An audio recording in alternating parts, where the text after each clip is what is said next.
Boa noite. Alegro-me, juntamente com os queridos irmãos, pelo privilégio que temos de unir nossas vozes no louvor, na adoração e no estudo de Sua palavra. Cumprimento também os internautas, vocês são bem-vindos. Aos que moram em Curitiba, ou na região de Curitiba, queremos convidá-los para estar conosco nesse lindo templo. Vai ser muito bom poder também conhecê-los. O estudo desta noite, eu queria comentar com os irmãos e amigos um aspecto importante de nossa vida cristã. O humor que nós, como filhos de Deus, apresentamos em nossa jornada cristã. Será que as pessoas nos veem como filhos de Deus, como cristãos, acabrunhados, tristes, ou nos veem como pessoas alegres, jubilosos? Jubiloso quer dizer muito alegre.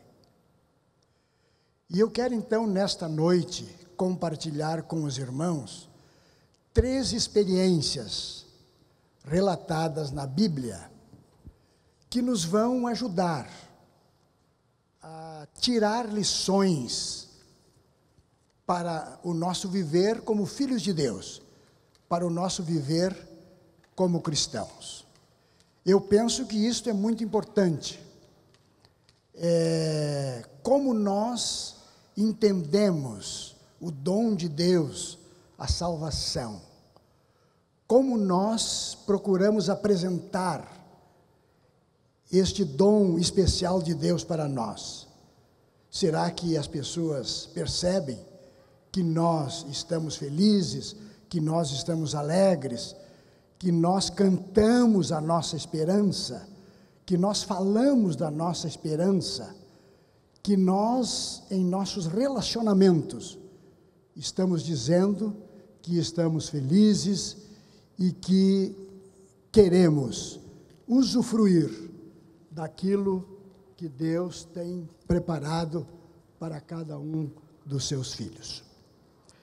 Inicialmente, eu quero apresentar alguns dados bem rápidos, porque o tempo também não permite, sobre a experiência do povo de Israel, especialmente naquele momento tão singular, tão especial, em que Deus, com mão forte, demonstrando o seu poder, o seu favor para o povo de Israel, planejou e passou a executar o seu plano de tirar o povo de Israel da escravidão egípcia e levá-los para a Canaã celestial. É claro que, de maneira muito apropriada, nós poderíamos fazer um paralelo do povo de Israel do passado, quando ainda estavam lá no Egito, conosco, o povo de Deus, que também somos escravos do pecado, mas que Deus quer nos libertar. Deus quer nos conduzir, não para a Canaã terrestre, porque hoje talvez não seja o melhor lugar para se viver neste mundo, não é?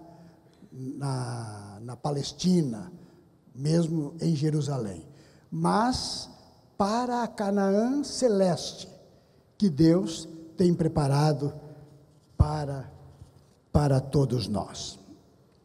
A jornada do povo de Israel foi cheia de altos e baixos, e todos nós conhecemos, não precisamos entrar em detalhes, é uma história muito conhecida, especialmente daqueles que já são cristãos, filhos de Deus, há mais tempo.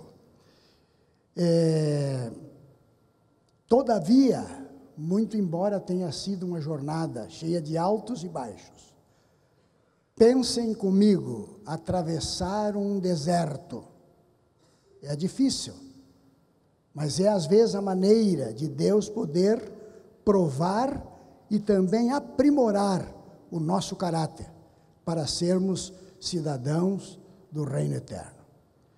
E muito embora houvesse altos e baixos nesta jornada, foi uma experiência repleta, repletas de manifestações do poder e do favor de Deus para com os seus filhos. Basta nós lermos a história do êxodo do povo de Israel. A certa altura, depois de terem andado por muito tempo, seria, quem sabe, conveniente dizer, eu estive vendo, eles tiveram em sua jornada 42 paradas. Se a jornada foi de 40 anos, cada local onde eles pararam, em média, é claro que não foi sempre assim, não é? Eles ficaram mais ou menos 1 ano naquele lugar, no deserto. Quando eu visitei a Palestina, e fui até o Monte Sinai, eu fui num ônibus com ar-condicionado. E o asfalto ia até bem próximo, talvez 1 quilômetro, do sopé do Monte Sinai. Tudo muito simples, né? Tudo muito fácil, tudo muito agradável. Mas para o povo de Israel não era bem assim, não é? Muito embora o favor de Deus estivesse presente, o poder de Deus suprindo todas as necessidades, a nuvem para trazer conforto durante o dia, sombra, e a luz à noite para afugentar o calor e também trazer conforto, eram algumas das manifestações de Deus para suprir as necessidades daquele povo. Mas jamais para o final, Moisés, relembrando, ele diz assim, está em Deuteronômio 2, verso 7, Deus sabia que andas por este grande deserto, referindo-se ao povo de Israel. Estes 40 anos, o Senhor teu Deus esteve contigo, coisa alguma te faltou. Ellen White diz que as sandálias não se gastavam, os vestidos também se conservavam. Assim Deus agiu com o povo, manifestando o seu poder e a sua bondade. Saíram do Egito com grandes esperanças, de um regime de escravidão. No final a situação havia recrudescido, a sua jornada se tornou maior, mais enfadonha, tiveram que produzir mais. A saída do Egito com grandes esperanças. Após a travessia do Mar Vermelho, todos se uniram em júbilo e louvor a Deus. Havia grandes esperanças. Todavia, e agora prestem atenção, por não perseverarem na fé e confiança em Deus, e por várias vezes reclamarem, murmurarem e até se rebelarem contra Deus, a geração adulta que saíra do Egito não teve acesso a Canaã celestial, não pôde usufruir as bênçãos que Deus havia declinado e os havia tirado do Egito com mão forte, para que eles pudessem gozar e usufruir. Daí o fato de eles terem que peregrinar por 40 anos no deserto, por sua murmuração, por sua reclamação e também por sua rebeldia. Isso aqui nos dá uma ideia de que tipo de cristãos, de filhos de Deus, devemos ser? Será que estamos acostumados a reclamar? Será que sentimos prazer em murmurar quando algumas coisas não vão muito bem? Será que até não chegamos a manifestar algum espírito de rebeldia pelas nossas atitudes, por pecados acariciados, por nos afastarmos do nosso Deus? Não foram considerados dignos de possuírem a terra prometida. E certamente, muito embora Deus seja um Deus de amor e esteja interessado em dar a cada um de nós o seu favor, o seu perdão, Ele é um Deus justo também e vai exigir que nós sejamos fiéis e atendamos os seus reclamos. O pecado lhes arrebatara dos lábios a bênção que Deus havia planejado para eles. Aprenderia a geração seguinte a lição que Deus estava dando. Vamos agora analisar rapidamente a experiência de Davi. O pecado, todos nós temos consciência, de que o pecado é muito ofensivo a Deus. É tão ofensivo que nos separa de Deus.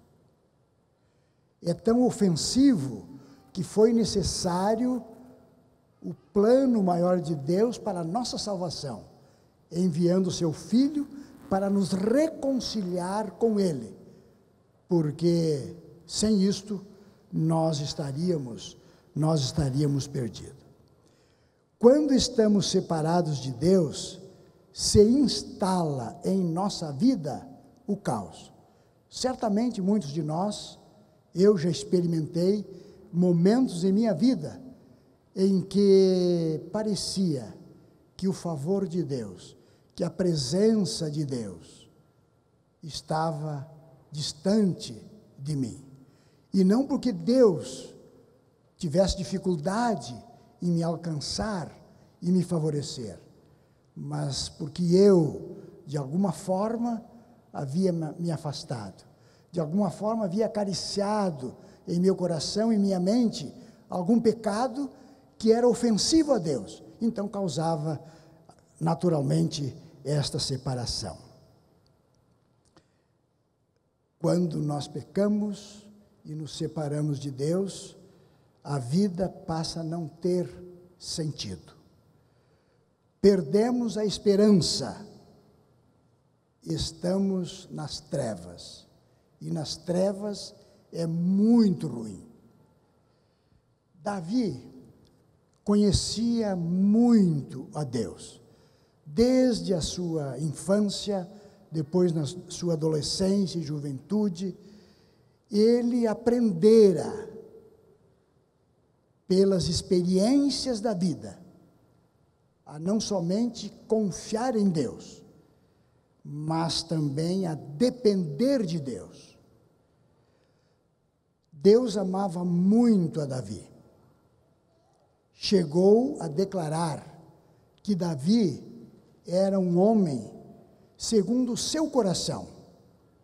E isto se deve certamente ao seu caráter, à sua retidão, à sua lealdade, à sua sinceridade. Quando nós lemos o capítulo 51 de Salmos, que é um Salmos de Davi, que ele proferiu depois do seu grande pecado com Batseba e o seu esposo Urias, a gente pode ver a sinceridade, a lealdade, o desejo ardente de se reconciliar com Deus, de voltar-se para Deus. Na experiência de Davi, ele se afastou de Deus, pecou contra Deus, e o pecado, o resultado é a separação de Deus. E então, vejam só, a experiência de Davi. e que pode ser uma referência para a nossa experiência cristã, para a nossa experiência como filhos de Deus. Separado de Deus, Davi se viu privado da alegria, da felicidade, do bem-estar. Interessante isto, né? No verso 12 do Salmo 51, nós lemos assim, ou Davi revela,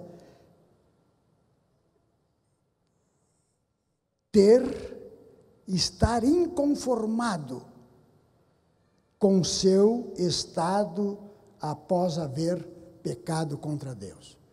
Ele estava inconformado, ele estava anelante de poder reaver aquelas condições. O verso diz assim, verso 12 de Salmo 51, restitui-me, torna a dar-me a alegria da tua salvação. Aqui é um outro conceito interessante, né? Em nossa experiência cristã. Quando nos afastamos de Deus, através do pecado, nós perdemos a alegria da salvação. Quantas vezes eu já orei a Deus, como fez Davi, Senhor, torna a dar-me, restitui-me a alegria da tua salvação. E é interessante que ele complementa o verso dizendo assim, e sustenta-me com um espírito voluntarioso.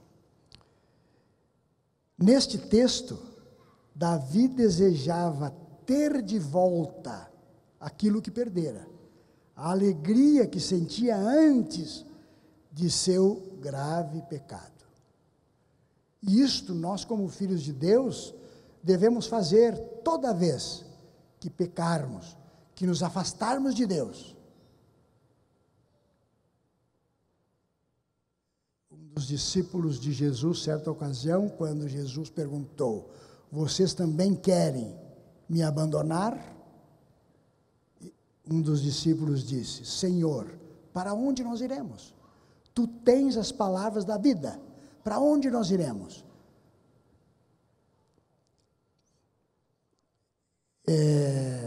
E continuando, quando ele ora para que Deus lhe concedesse um espírito voluntarioso, Davi está orando para que Deus o mantivesse após o perdão, após a sua confissão e o perdão, que Deus o mantivesse disposto e pronto a obedecer-lhe e a servir-lhe. Devemos sempre lembrar que o caminho do retorno para Deus só é possível através do arrependimento sincero. E o arrependimento sincero, ele nos propõe o abandono do pecado. A terceira experiência que eu queria compartilhar com vocês, para chegarmos a uma conclusão de que a vida do cristão, a vida do filho de Deus, deve ser alegre, deve ser com júbilo, deve ser com alegria. Isto vai ser um testemunho àqueles que nos cercam de que realmente nós somos filhos de Deus. A terceira experiência é a experiência do eunuco, da rainha de Candace. A rainha de Candace era da Etiópia.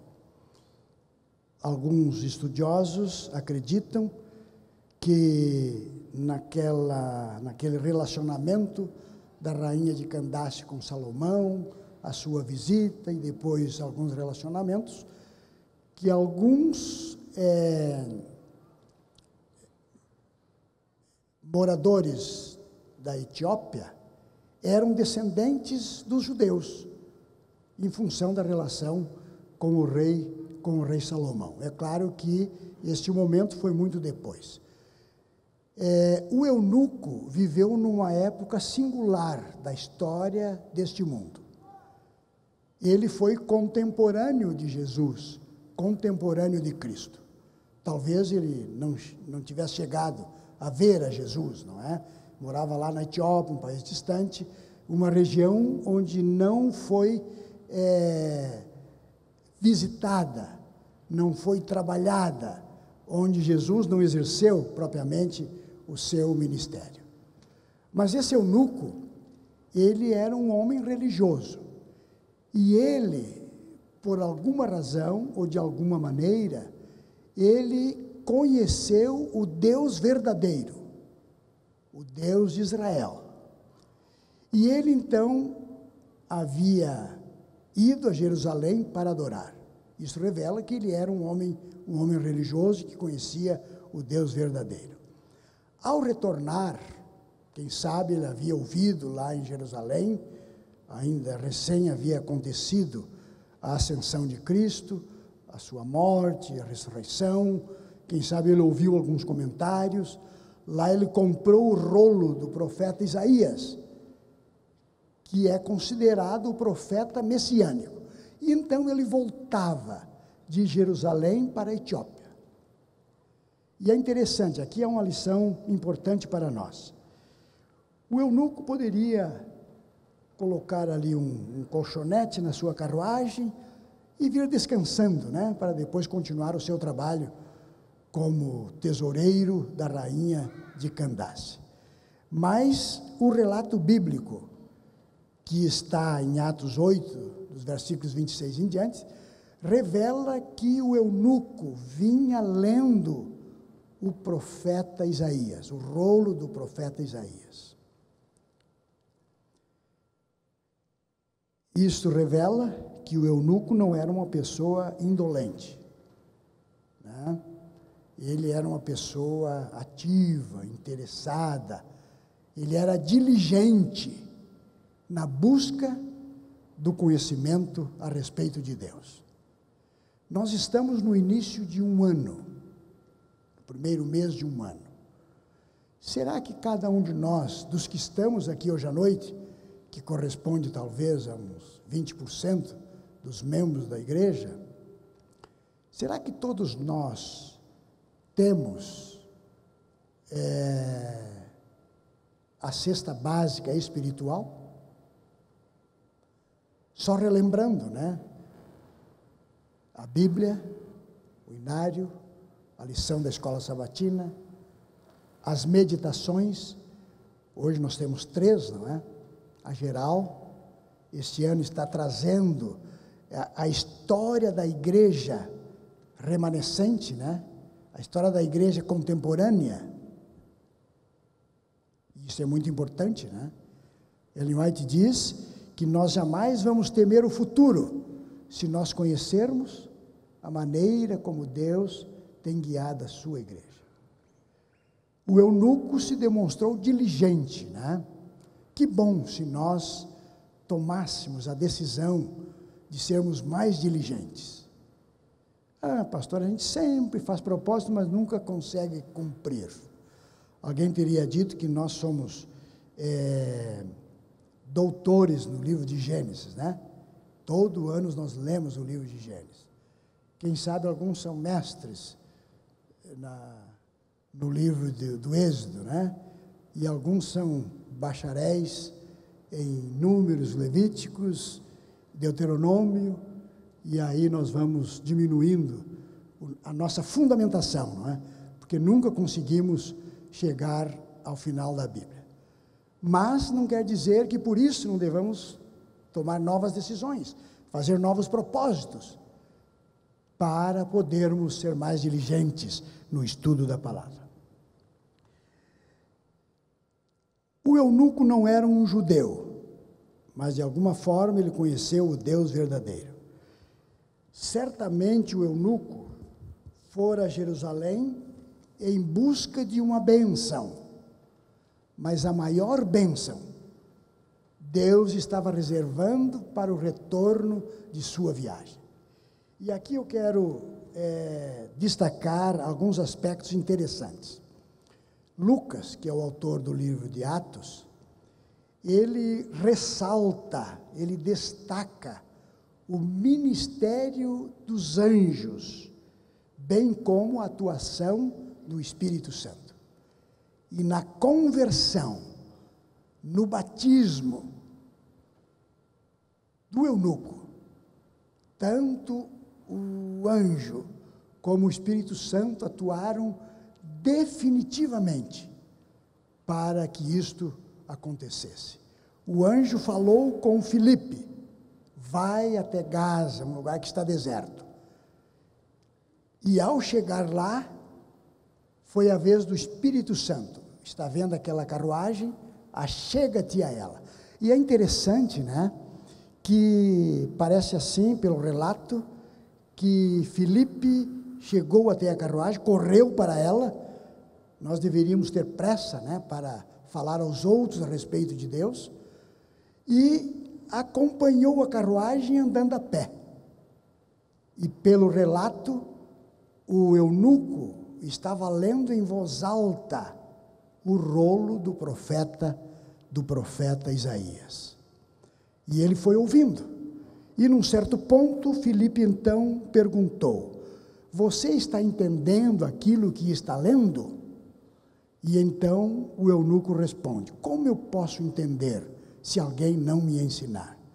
Será que não existem pessoas que com algum contato, com alguma aproximação, não gostariam e não dariam oportunidade para nós falarmos a respeito de Deus, para nós testemunharmos a respeito da fé, da certeza que nós temos do breve retorno de Jesus? Mas então o Espírito Santo estava ali atuando. E naquela conversa, o eunuco, já meio familiarizado, disse assim: você entra na carruagem. E Filipe entrou. E então o relato diz que Filipe, começando naquele ponto em que o eunuco estava lendo, estava interessado sobre o Messias, sobre o servo sofredor, que era Cristo, o Messias, o ungido. E então o eunuco dirige a pergunta: de quem o profeta está falando? Está falando de si mesmo ou de algum outro? E então Filipe, começando naquele ponto, lhe anunciou a Cristo. Interessante, né? A viagem continuou, eles continuaram caminhando. E Filipe também não se preocupou, né, se ele ia ficar muito longe, já quase lá perto da Etiópia, né? E então eles se aproximaram de um lugar onde havia águas. E o eunuco, vendo água, fez um gesto de alegria: eis ali água, quem impede que eu seja batizado? Vejam só a experiência de um filho de Deus, não é? A influência do Espírito Santo, o interesse que devemos tomar, a compreensão da Escritura, do plano de Deus para a nossa salvação, não é? Mas aí existe também a condição, não é? Existe a condição. Quando o eunuco perguntou: quem impede que eu seja batizado? Aqui temos água. Filipe simplesmente diz: é lícito, eu posso te batizar, se você crê de todo o coração. Interessante, né? A gente costuma fazer várias perguntas. Filipe apenas estaria satisfeito se o eunuco, depois de ter compreendido, depois de ter recebido a influência, depois de ter recebido o ensinamento, se ele agora cresce de todo o coração. E aí a resposta dada pelo eunuco revela o grau de compreensão que ele recebera, né, a respeito do plano de Deus para a salvação, a respeito do batismo, não é? A respeito de crer em Jesus como Filho de Deus, como o Filho do homem, o Deus homem, né?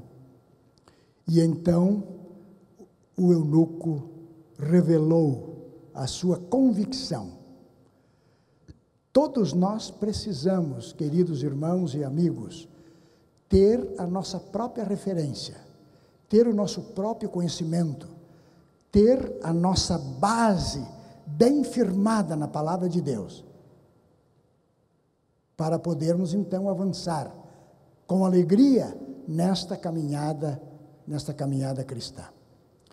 Então o eunuco respondeu assim: eu creio que Jesus Cristo é o Filho de Deus, enquanto muitos dos judeus não creram que Jesus era o Cristo, era o Filho de Deus, apesar de inúmeras vezes Jesus ter trabalhado com eles, Jesus ter falado com eles, eles não creram.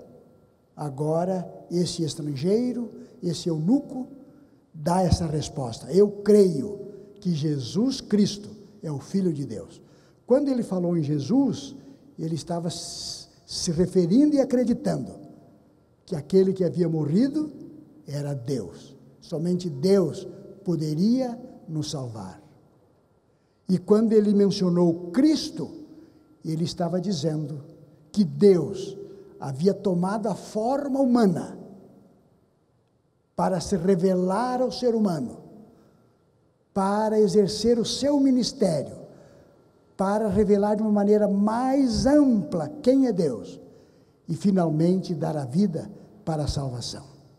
E então desceram ambos à água, e aí veio a consumação, não é?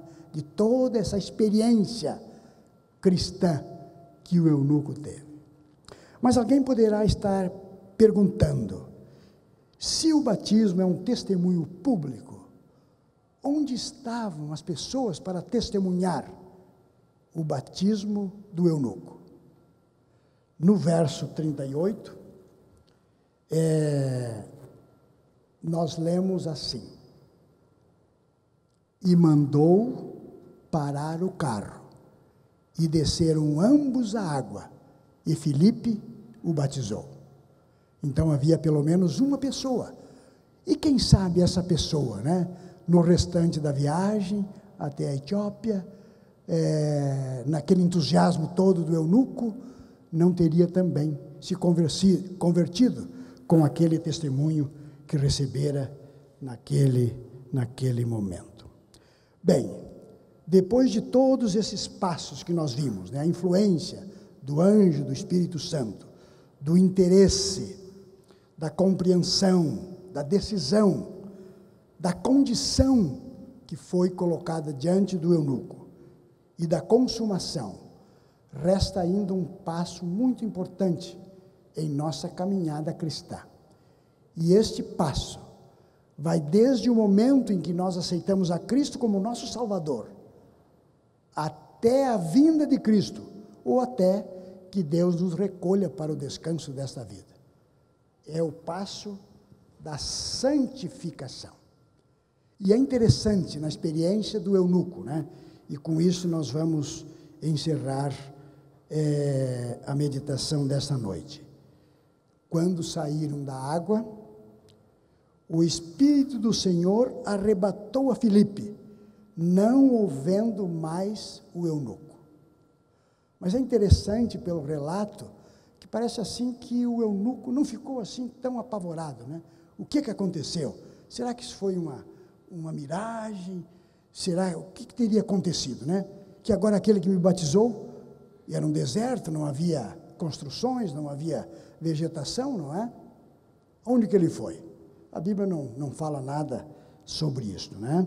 Mas diz assim: e agora prestem bem atenção, se referindo ao eunuco, foi seguindo o seu caminho cheio de júbilo.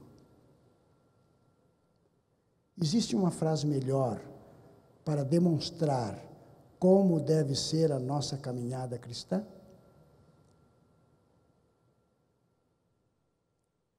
Jubilosos, cheio de alegria, seguir a nossa caminhada cristã. Isso vai revelar o teor daquilo que nós cremos. Vai revelar o Deus que nós conhecemos, jubilosos, seguindo a nossa caminhada. Mesmo diante de adversidades, mesmo diante de problemas, de doenças, de restrições, de problemas nos relacionamentos. Mas quando nós olhamos para o alto, quando nós olhamos para a nossa redenção, nós vamos continuar alegres, jubilosos, a nossa caminhada. Quantos gostariam de, neste ano, trabalhar, mantendo uma comunhão mais íntima com Deus, lendo mais a Bíblia, louvando mais a Deus, tendo mais comunhão através da oração, para jubiloso seguir esta caminhada? Quantos gostariam? Deixa eu ver as mãos. Muito bem, vamos então nos levantar e vamos pedir a Deus que nos conceda esta alegria, este júbilo.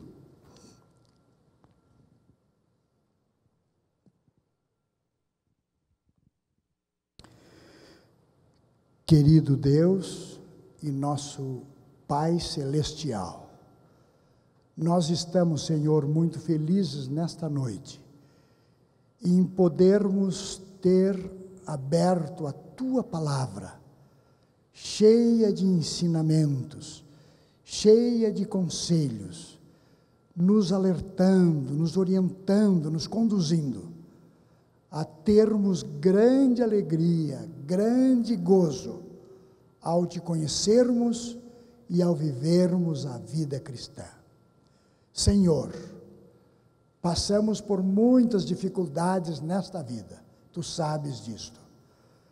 Queremos pedir que, apesar das turbulências pelas quais passamos diariamente, Tu, Senhor, possa estender a Tua mão e assim, confiantes, alegres, certos das Tuas promessas, possamos avançar com alegria, porque o nosso lugar de descanso, de repouso não é aqui, mas um lugar especial que Tu tens preparado na Tua presença. Por isso, Senhor, nesta noite, nós Te rogamos que Tu, que começaste em nós a boa obra da salvação, possas completá-la, até que Tu venhas, ou até que Tu nos recolhas para o descanso desta vida. Que o sangue de Cristo, Todo-Poderoso, possa nos lavar de toda mancha, de todo o coração, e que neste ano de 2015 possamos sentir a Tua presença, possamos sentir a Tua mão a nos guiar, possamos sentir, Senhor, a alegria da Tua salvação, e que Tu nos dês um propósito seguro de podermos Te servir, de fazer a Tua vontade e o Teu querer. Estas bênçãos, Senhor, nós Te rogamos, reconhecendo que em nós não há mérito algum, mas confiado nos méritos de Jesus, o nosso Salvador. Amém. Amém.